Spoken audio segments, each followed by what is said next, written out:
Hi, I'm Jimmy. In this video, we're looking at the upcoming SpaceX IPO. The ticker symbol is going to be SPCX.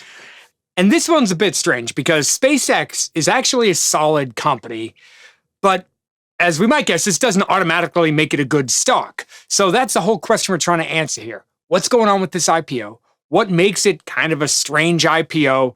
And is it a good investment at this point, or let's say coming out of the gate? So first, let's take a peek at their business. Now, all of this information is coming from their S1 filing. The S1 filing is essentially, it's kind of like an annual report, but it gives you all the information leading up to this point and where they're trying to go, what the business looks like, the total addressable market, things like that. We'll jump into that stuff in a second. But for now, we can look at their business as sort of having three different businesses within it. The first is this space business. Here they have they're running their Starship program. They have NASA missions. They launch rockets.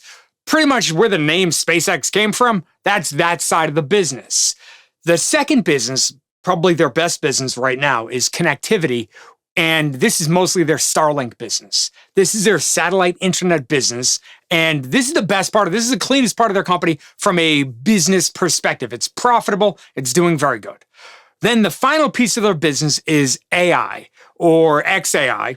And this is, they have Grok, they have Twitter or X, I suppose, formerly known as Twitter. All of that's in that business. Now, I would point out, we'll come back to that segment in a second, but that business that's a huge cash drain at this point, and arguably potentially the biggest upside. Now, the numbers really clean up a lot of this segment information a lot more. So SpaceX did about $18.7 billion in revenue in 2025, and they lost almost $5 billion. It was $4.9 billion last year. Starlink was the brightest piece of their whole business. They put up about $4.4 billion in operating income, but XAI lost about $6.4 billion. So essentially, the profitable satellite internet business is funding the more, let's say, the more speculative AI infrastructure bet.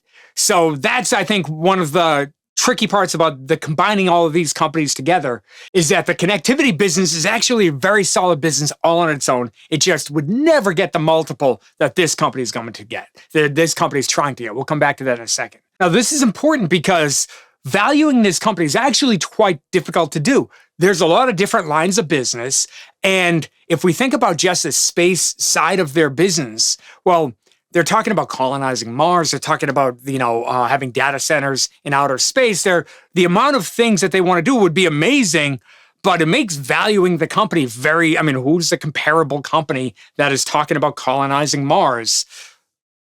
Albeit that's likely to be fairly far away. Okay, now with that sort of as the backdrop, let's now focus a little bit more on some real numbers and look at the valuation side of this. So SpaceX is targeting a valuation of somewhere between $1.75 trillion and $2 trillion. To put that in perspective, if the company did about $18.7 billion in revenue last year, then investors are being asked to pay 90 to 100 times revenue.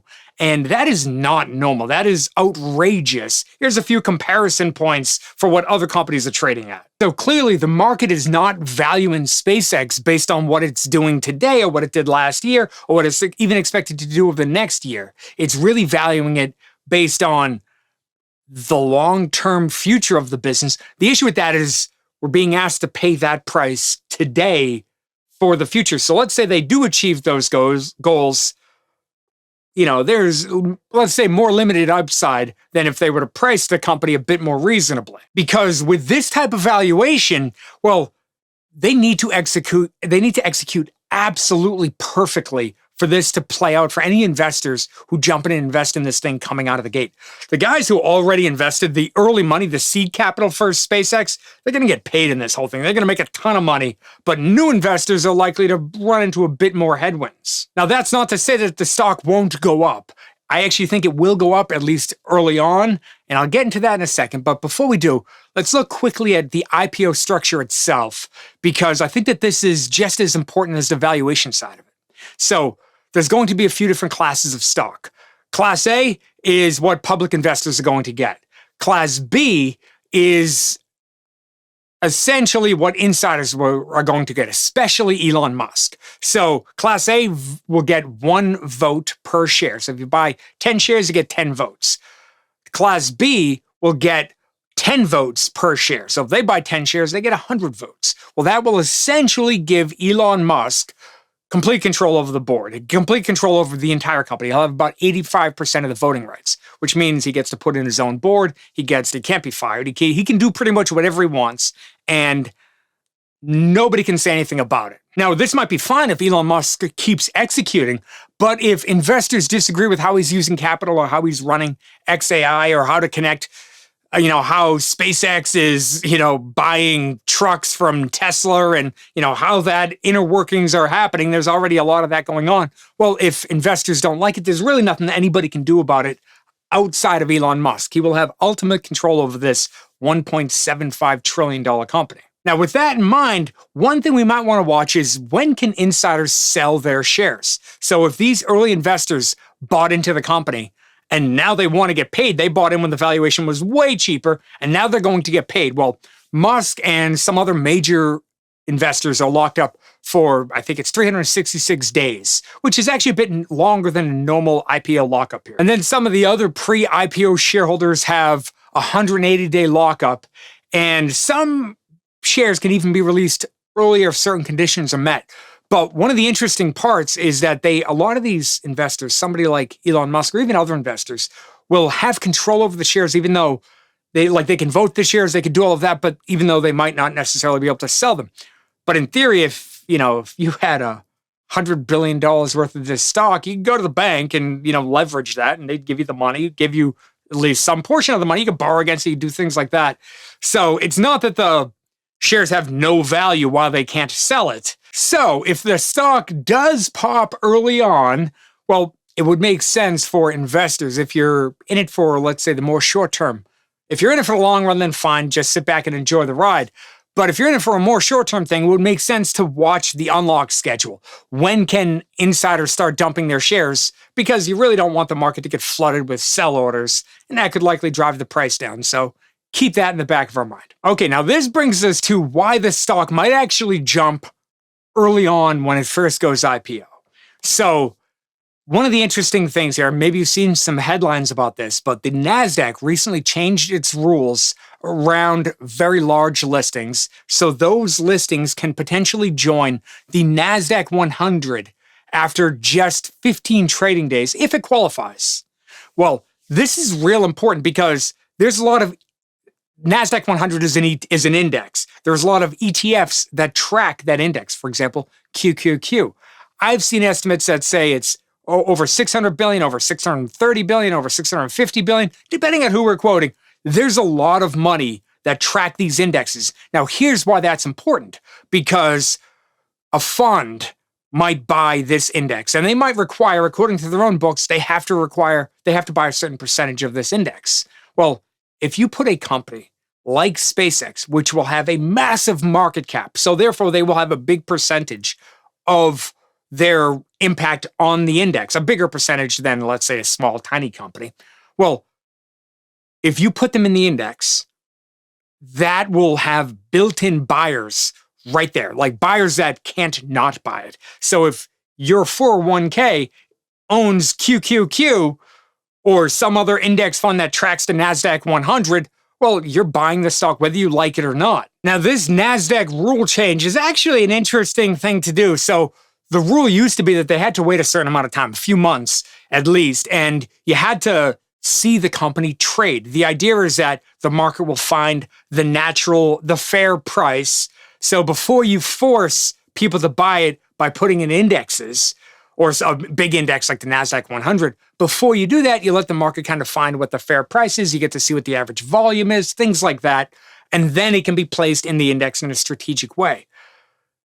They rewrote the rules. It's kind of interesting. And they didn't just do it for SpaceX. I am sure Anthropic and OpenAI are going to follow suit and land in the same thing. But point is, we could end up with, if we own QQQ or even another ETF or another mutual fund that tracks the NASDAQ 100 index, we could end up with a decent weighting in AI, and perhaps that wasn't the intention. Now, from the standpoint of the guys that changed the rules, their argument back was, well, if we don't put them in and all these companies go public over the next few months, and let's pretend these companies are not in the index, well, that would not be a fair representation of the companies within that should be in the NASDAQ 100. These companies being left out wouldn't be the right move. So, I mean, I kind of get it. But again, if we're not interested in investing in these companies, just be aware of what the index that you're investing in or what the ETF that you're investing in actually owns. The bigger point is that when SpaceX goes public after 15 trading days, they're going to land in these indexes. This is going to happen, and they're going to have built-in buyers. So you're likely to see some move up in the stock, but for how long? I don't know. I don't know where these valuation sides go. So where does this leave us? Well, for me, SpaceX is actually a very impressive company, but I think the IPO has a lot of red flags, a lot of warning signs that we should really avoid.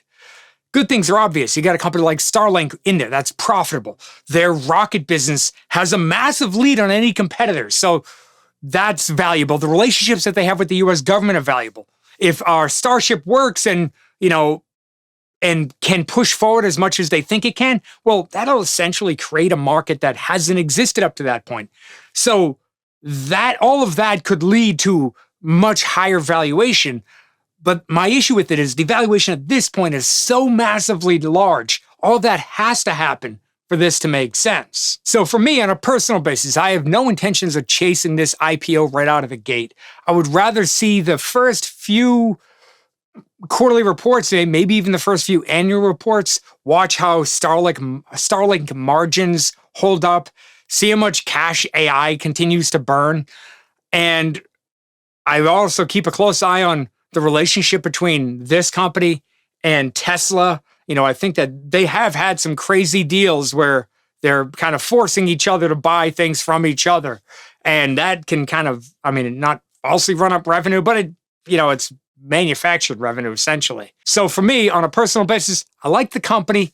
It looks interesting, but as an investor, we need a margin of safety if we're going to buy a company. And this company does not have a margin of safety, not at this price. So unless when it goes public, it is actually priced significantly lower than 1.75 trillion, I think we're going to need to wait on this one for a while.